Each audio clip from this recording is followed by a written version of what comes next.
तो आज आप सब कैसे हैं। फिर से हम एक विवाह गीत लाए हैं, आप सब सुन के बताइएगा कैसा लगा। धान के शीशे से बाहर लगे सीता बेटी, आप सब जरूर बताइएगा सुन के। और हर हर महादेव, जय माता दी।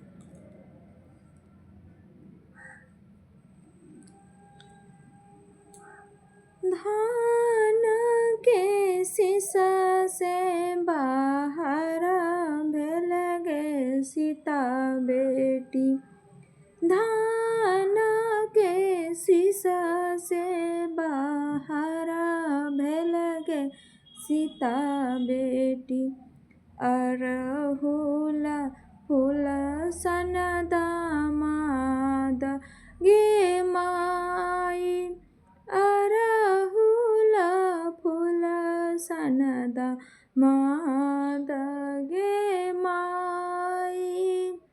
सबहा बैठल तो है दादा से अपन दादा, दियो दादा जोड़िया लगा गे माई।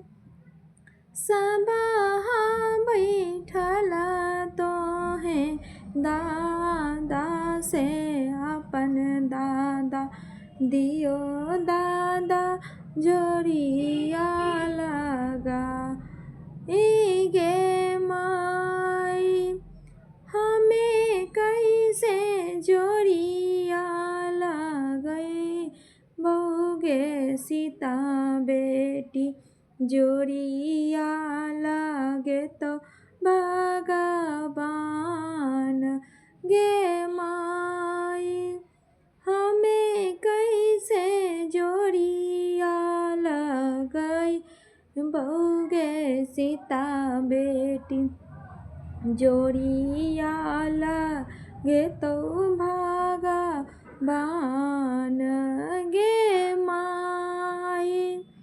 धान के शीशा से बाहर लगे सीता बेटी, अमरुद के कली सन दामाद गे माई।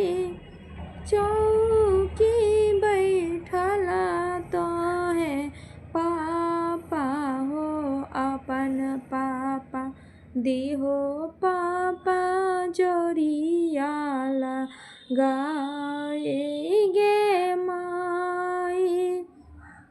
हमें कैसे जोड़िया लगई बउगे सीता बेटी, जोड़िया लगे तो भगवान गे माई। हमें कैसे जोड़िया लगई बउगे सीता बेटी, जोड़िया लगे तो भगवान गे माई। खुरसी बैठल तो है भैया से अपन भैया, दिहो भैया जोड़िया लगा गे माई। हमें कैसे जोड़िया लगई बउगे बहिनी, जोड़िया लगे तो